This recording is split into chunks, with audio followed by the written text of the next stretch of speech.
Hello and welcome to आवाज over drive. मैं हूं मुग्धा मिश्रा। आज के शो में हम आपको दिखाने वाले हैं डैटसन गो प्लस की टेस्ट ड्राइव, फिएट अबाज 595 की एक्सक्लूसिव टेस्ट ड्राइव, होंडा ने लॉन्च की यूनिकॉर्न 160 सीसी और 5 लाख में कौन सी कार है बेहतर, Hyundai ग्रैंड i10 या मारुति स्विफ्ट, बताएंगे ऑटो एक्सपर्ट टूटू धवन। अभी स्मार्ट जो इन दोनों में से जो है वो i10 है एंड अभी हाल में ही इनको थोड़ा सा अपग्रेड करके भी लेके आए हैं Hyundai वाले। पिछले कुछ दिनों में एक सेगमेंट बहुत पॉपुलर हो रहा है और वो है फैमिली कार्स का, लेकिन ये कार्स छोटी कार्स के कंपैरिजन में थोड़ी महंगी होती हैं।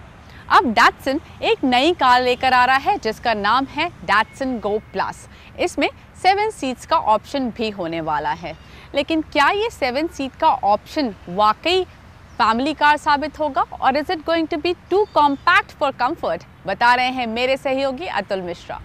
भारत में कॉम्पैक्ट एमपीवी का मार्केट पहले से ही हॉट है, लेकिन इस सेगमेंट में एक नई चुनौती आ गई है, डैटसन की गो प्लस। डैटसन की गो प्लस अगर देखें तो सही मायने में भारत की पहली कॉम्पैक्ट एमपीवी है, क्योंकि ये 7 सीटर तो है ही लेकिन सब 4 मीटर है, यानी इस पर कंपनी को एक्साइज छूट का सीधा फायदा मिलेगा। तो आइए आज लेते हैं डैटसन गो प्लस की एक ड्राइव।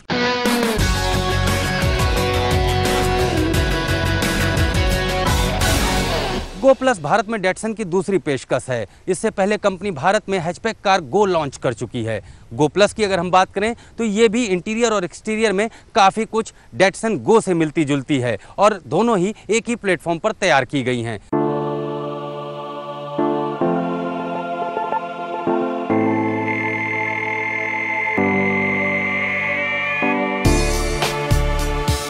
एक झलक में इसे देखकर आप कहेंगे कि ये तो डैटसन गो है, लेकिन ये गो का एक्सटेंडेड वर्जन है। फ्रंट पर लार्ज हेक्सागन ग्रिल और रैप अराउंड हेडलैम्प बिल्कुल गो की तरह ही हैं। सिमिलर होने के पीछे राज है कि इसे गो के प्लेटफॉर्म पर ही बनाया गया है, लेकिन इसके बोनट पर बने मस्कुलर लाइन और साइड प्रोफाइल में दिए गए वेस्ट लाइन गो प्लस को गो के मुकाबले ज्यादा अप मार्केट बनाते हैं। इसका रियर प्रोफाइल और भी शानदार है। इसकी रूफ लाइन, क्रोम मोल्डिंग और स्लिम रियर विंडस्क्रीन इसको फ्रेश लुक देती है और आप इसके रियर प्रोफाइल को देखकर ही जान पाएंगे कि ये गो प्लस है।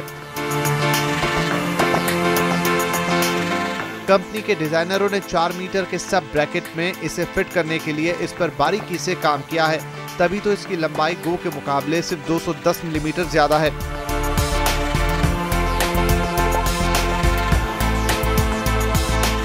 इंटीरियर भी डैटसन गो की तरह है, लेकिन इसमें आपको 2 सीटें एक्स्ट्रा मिलती हैं। इसी वजह से गो प्लस कॉम्पैक्ट होते हुए भी एक फैमिली कार कहलाती है। यूँ तो 7 सीटर होने की वजह से डैटसन गो प्लस अर्टिगा और मोबिलियो जैसी एमपीवी की कैटेगरी में आती है, लेकिन ऊंचाई, लंबाई और चौड़ाई में अर्टिगा मोबिलियो से कम होने की वजह से डैटसन अपनी गो प्लस के जरिए 20 सेगमेंट कारों को भी चुनौती देने की तैयारी कर रही है।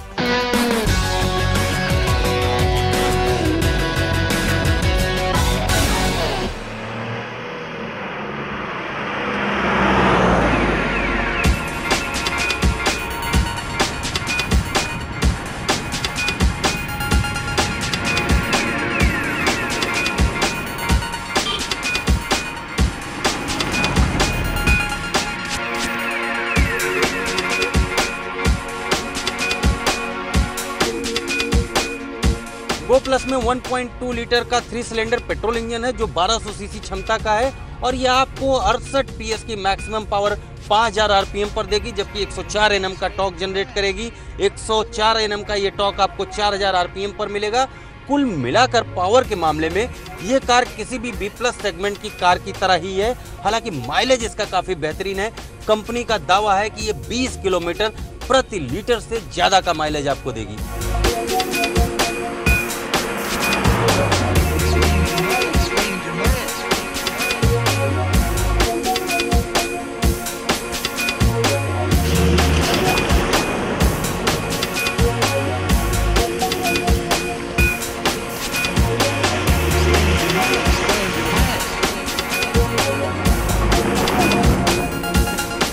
गो प्लस का ड्राइविंग एक्सपीरियंस अच्छा है। स्टीयरिंग की बात करें तो क्विक, रिस्पॉन्सिव और कंट्रोल्ड स्टीयरिंग है।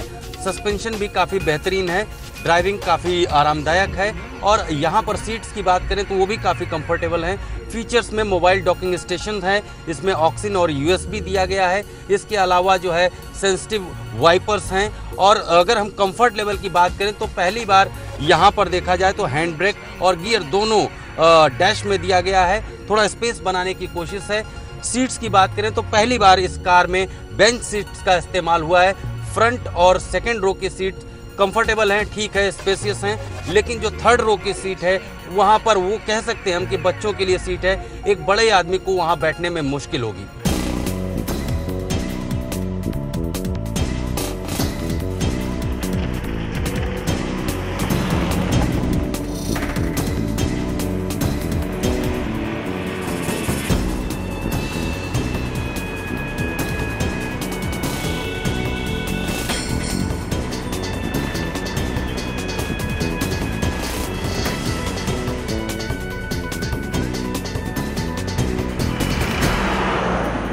मेरी राय में अगर आपकी फैमिली बड़ी है और आप कम पैसे में एक बड़ी कार लेना चाहते हैं तो गो प्लस आपके लिए एक बेहतरीन कार रहेगी, क्योंकि सब 4 मीटर होने की वजह से इसकी कीमत तो कम रहने ही वाली है, साथ ही साथ इसका माइलेज भी अपने क्लास में बेस्ट है।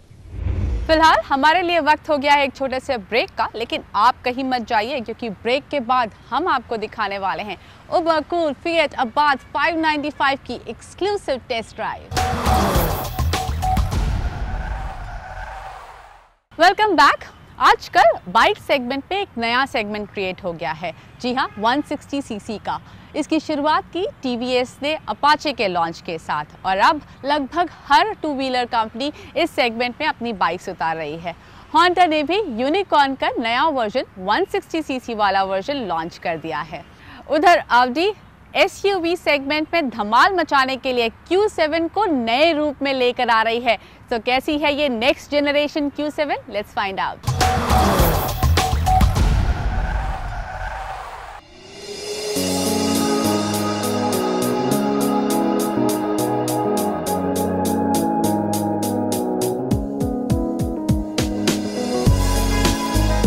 ऑडी ने सेकंड जनरेशन वाली Q7 का पिक्चर जारी कर दिया है, जो अगले साल बाजार में आ जाएगी। Q7 ऑडी की सबसे पॉपुलर एसयूवी है, जो 2006 में इसकी फर्स्ट जनरेशन में आई थी। नई ऑडी Q7 मौजूदा Q7 के मुकाबले वजन में हल्की और पावरफुल होगी। लंबाई में जरूर ये छोटी होगी, लेकिन 7 सीटों का ऑप्शन होगा। सेकंड जनरेशन वाली ऑडी Q7 में पहले की तरह ही पेट्रोल और डीजल इंजन के ऑप्शन होंगे। पेट्रोल में सुपरचार्ज 328 bhp पावर देने वाला 3 लीटर का इंजन होगा, जबकि डीजल वेरिएंट में 3 लीटर वाला इंजन होगा जो 268 bhp का पावर देगा।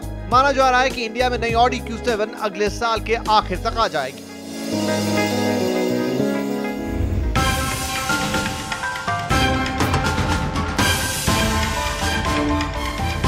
होंडा मोटरसाइकिल एंड स्कूटर ने अपनी पॉपुलर बाइक यूनिकॉर्न का 160 सीसी इंजन वेरिएंट लॉन्च कर दिया है, जो मौजूदा यूनिकॉर्न के मुकाबले ज्यादा पावरफुल और स्पोर्टी है।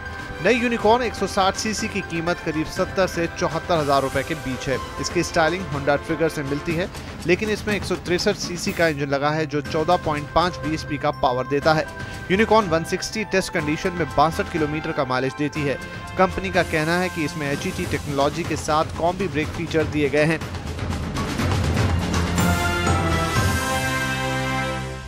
चार पहिया कार चला रहे हैं तो पहियों का ध्यान तो रखना ही चाहिए, इसलिए आज हम आपको बता रहे हैं व्हील अलाइनमेंट क्यों ज़रूरी है और इसे समय पे करवाना कितना इम्पोर्टेंट है, हमारे car care segment tool Kitts and tips में।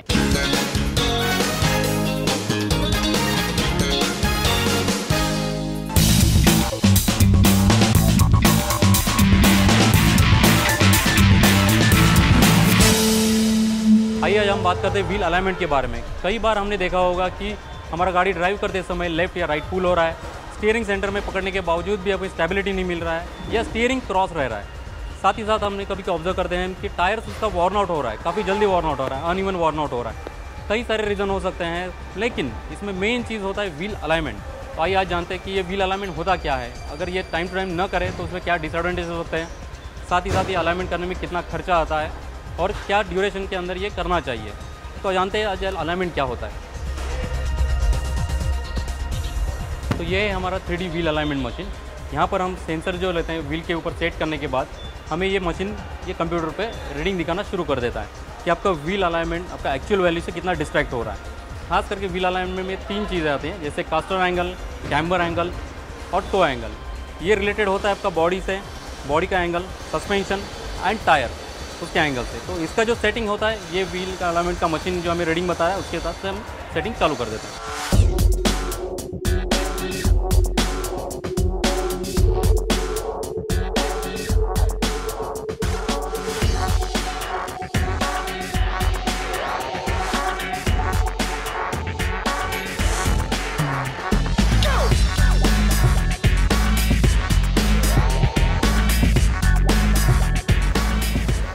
अब हमने गाड़ी व्हील रैंप के ऊपर लिया हुआ है, जहाँ से हम आपको बताएंगे कि व्हील अलाइनमेंट कैसे किया जाता है। व्हील अलाइनमेंट में 3 मेन चीज़ें होती है, जैसे मैंने आपको बताया था। टो एंगल जो सेट किया जाता है वो होता है स्टीयरिंग के ऊपर। ये जो स्टीयरिंग के टायर रॉड एंड्स होते हैं, यहाँ पर हम सेटिंग करते हैं टो एंगल का। सेकेंड चीज़ तो हमने बताया था आपको शॉक एब्जॉर्बर, यहाँ पर हमारा सेटिंग होता है कैम्बर एंगल। अगर किसी वजह से गाड़ी आपका अगर रफ पैच में चल चुका है, शॉक एब्जॉर्बर ख़राब हो चुका है या बेंड हो चुका है, वो केस में हमें ये शॉक एब्जॉर्बर चेंज करना ज़रूरी होता है, क्योंकि ये भी चीज़ है जो आपको अलाइनमेंट को डिस्टर्ब कर सकती है। थर्ड इंपॉर्टेंट चीज़ आ जाती है बॉडी एंगल, जिसे बोलते हैं हम इसमें कैस्टर एंगल। अगर किसी वजह से आपका गाड़ी कोई रफ रोड में चल चुकी है या कोई पॉट होल्स में जा चुकी है, तो इसकी वजह से आपका ये बॉडी का जो एंगल है वो डिस्टर्ब हो सकता है। वो केस में आपको हम रेकमेंड करेंगे कि आपका बॉडी शॉप में जाके इसका जो बॉडी एंगल जो रहता है वो प्रॉपर्ली चेक करा लें। अब हम देखते हैं कि इसका अलाइनमेंट का खर्चा कितना आता है। एक छोटे गाड़ी के लिए अप्रोक्सीमेटली एक 500 से लेके 1200 to 1500 तक उसका खर्चा आ सकता है, डिपेंड अपॉन आपका गाड़ी कौन सा है। और अगर हम टाइम टू टाइम ये अगर व्हील अलाइनमेंट नहीं करते हैं तो उसका डिसएडवांटेज क्या हो सकता है, जैसे आपका टायर्स वॉर्न आउट हो जाएगा, उसमें बीच में उसमें गैप्स आ जाते हैं। इसका सेम थिंग आपका अलाइनमेंट का जो लोड है वो आपका व्हील बियरिंग्स पे आ जाता है, व्हील बियरिंग्स आपका रफ हो सकती है। तो मैं आपको स्ट्रांगली रिकमेंड करूँगा कि आपका time to time approximately 5,000 to 7,000 के बीच में आपका व्हील अलाइनमेंट ज़रूर करवा लें। और जब भी आप गाड़ी सर्विस के लिए जाते हैं और आपका एडवाइज़र आपको एडवाइस करते हैं कि व्हील अलाइनमेंट करना है, तो प्लीज़ उसे करवा लीजिए।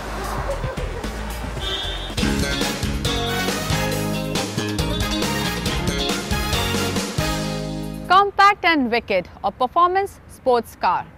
एक्सेलरेटर पे पैर रखा नहीं कि दिल की धड़कनें भी तेज हो गई। जी हाँ, हम बात कर रहे हैं फिएट अबाद 595 की।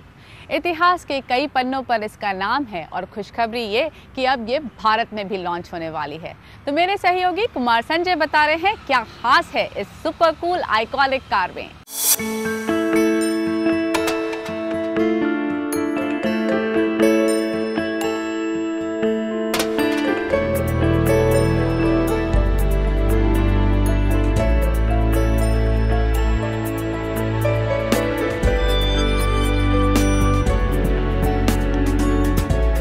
रेसिंग ट्रैक के साथ ऑफिस जाने के लिए कार, और वो भी औरों से हटकर, तो आपके लिए है फिएट की अबार्थ 595 जो मॉडर्न फीचर, बेहतर परफॉर्मेंस के साथ क्लासिक लुक को बरकरार रखे हुए है।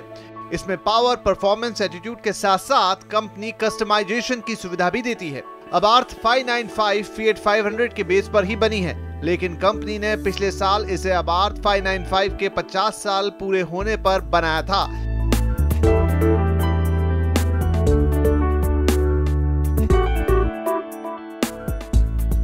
दिखने में जरूर ये छोटी है, लेकिन ये 3 डोर 4 सीटर कार है। राउंड शेप के बाई फंक्शनल हेलोजन हेडलैम्प्स और फॉग लैंप इसके फ्रंट के लुक को खूबसूरत बनाते हैं। इसके ग्रिल को सेंटर में ना रखकर लोअर फ्रंट फेशिया में दिया गया है, जिससे ज्यादा से ज्यादा एयर फ्लो मिले। 17 इंच के अलॉय व्हील के साथ ब्रेम्बो कंपनी के चारों पहियों में डिस्क ब्रेक दिए गए हैं, जो परफॉर्मेंस कारों की पहचान होती है, और साथ में डुअल एग्जॉस्ट इसे और स्पोर्टी बना देता है।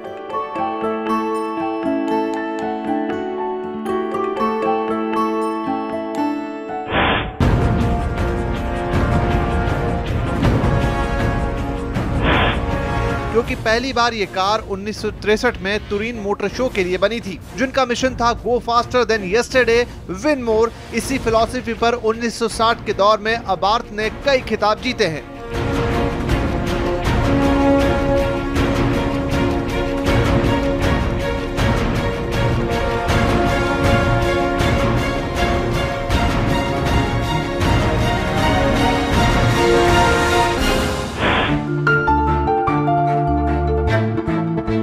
जिस तरह से इसका एक्सटीरियर खूबसूरत है, उससे भी कहीं ज्यादा इसका इंटीरियर आपके दिल को लुभाएगा। पूरे इंटीरियर को स्पोर्ट्स कार के थीम पर डिजाइन किया गया है, चाहे वो स्टीयरिंग व्हील हो या फिर इसका आरपीएम मीटर। और इसका टेकोमीटर सारी इंफॉर्मेशन आपको स्क्रीन पर देता है। ये कार जो आप देख रहे हैं वो ऑटोमेटिक मैनुअल ट्रांसमिशन वाली कार है, जो मैनुअल है लेकिन ऑटोमेटिक की तरह काम करती है, यानी AMT। इसी वजह से गियर के लिए आपको सिर्फ छोटे छोटे बटन दिए गए हैं। मैनुअल गियर की तरह चलाने के लिए पेडल गियर शिफ्ट का भी ऑप्शन है, लेकिन ये भी कंप्यूटराइज्ड है। परफॉर्मेंस के साथ साथ आपके कंफर्ट के लिए इसके फ्रंट में high back performance cloth baked seat दिए गए हैं, जो रेसिंग कार की तरह आपको एक्सपीरियंस कराएंगे। लेकिन इतना कुछ होने के बावजूद भी इसके इंटीरियर्स को और भी बेहतर बनाया जा सकता था।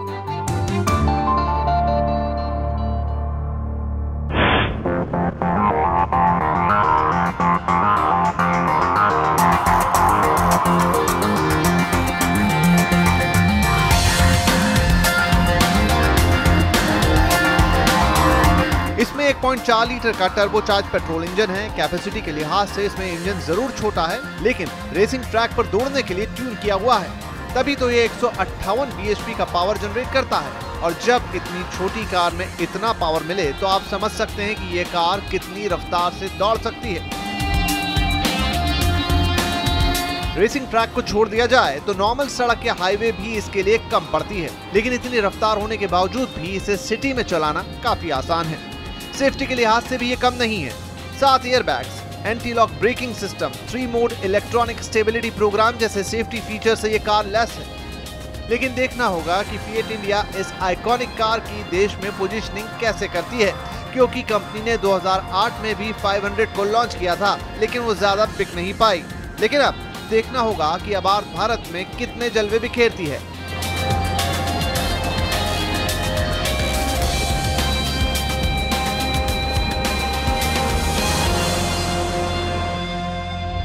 तो वाकई फिएट अबार्ट 595 बहुत कूल कार है। We all are eagerly waiting to get our hands on it.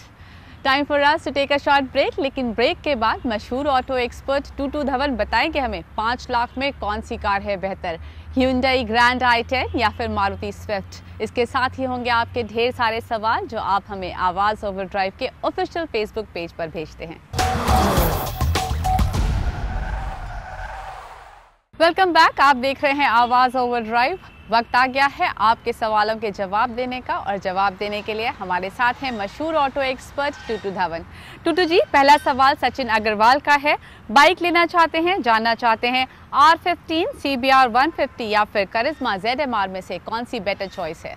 Sachin ji, इन तीनों में से अभी तो मेरे ख्याल CBR ही थोड़ा सा लीड कर रही है, और वैसे भी देखने में it's a very aggressive and very smart bike, very sporty looking, और जो उसका स्टैंड्स है वो भी स्पोर्टी है, और जो बैठने वाला जो उसके ऊपर राइडर होता है even he looks very sporty. तो 150 के साथ 17.5 bhp निकालती है, 40 to 45 किलोमीटर्स आपको फ्यूल की एवरेज मिलेगी उसके अंदर, एंड 1.4 लाख की वो कॉस्ट है। एंड ऑफ कोर्स होंडा की after sale service is behind it. Engineering of the Honda engine is supposedly the best and the quietest and the smoothest. So Sachin, I hope आप अपनी bike जल्द ही खरीद पाएंगे। अगला सवाल सुमित दुबे का है। इन्हें 5 लाख के बजट में कार खरीदनी है, जानना चाहते हैं Hyundai ग्रैंड i10 खरीदें या फिर मारुति स्विफ्ट? सुमित जी, अभी स्मार्ट जो इन दोनों में से जो है वो i10 है, एंड अभी हाल में ही इनको थोड़ा सा अपग्रेड करके भी लेके आए हैं Hyundai वाले, which makes it even more smarter and more likeable car. 1.2 litre के साथ 83 bhp निकालती, 19 किलोमीटर्स की फ्यूल एवरेज का दावा, 4.5 लाख से शुरू होती है, 5.8 लाख तक जाती है, और ऑटोमेटिक ट्रांसमिशन ऑप्शन भी मिलती है। So depending on your driving and how you want to drive, where you want to drive, you can choose automatic. जो आप मेट्रोज के अंदर हैवी ट्रैफिक के अंदर चलाते हैं गाड़ी, तो आई विल डेफिनेटली रिकमेंड कि आप ऑटोमेटिक ट्रांसमिशन की ऑप्शन जरूर देखिए, even if you don't like it, at least test it out. अगला सवाल यश गिराडकर जी का है। पावरफुल स्पोर्टी बाइक चाहते हैं, कंफर्ट और माइलेज भी ढूंढ रहे हैं, जानना चाहते हैं करिश्मा R, Pulsar 220, Yamaha FZ V2 खरीदें या फिर हीरो एक्सट्रीम स्पोर्ट्स के लिए इंतजार करें? यस जी, दोनों में से लीडर तो अभी ZMR ही है, और गुड थिंग इज कि ये फ्यूल इंजेक्टेड है, फ्यूल एवरेज भी उसकी 40 से 45 किलोमीटर है, 223 cc इंजन के साथ वो 20 bhp निकालता है, which is very very powerful. और प्राइस शुरू होती है 103 से, 1,03,000 पे आपको फ्रंट एंड रियर दोनों में डिस्क मिलेगी। एंड ऑफ कोर्स हीरो की जो आफ्टर सेल सर्विस है pan India is the leader in bikes, end of course economy of maintenance and value for money. तो आई होप आपको आपके सवालों के जवाब मिल गए होंगे। इसी तरह आवाज़ ओवरड्राइव की ऑफिशियल फेसबुक पेज पर आप अपने सवाल हमें भेज सकते हैं। टाइम फॉर अस टू से बाय बाय, लेकिन याद रखिए हम आपके लिए बहुत सारी इंटरेस्टिंग खबरें अगले हफ्ते लेकर आने वाले हैं। So don't forget to tune in. Drive safe, keep watching CNBC Awaaz. नमस्कार।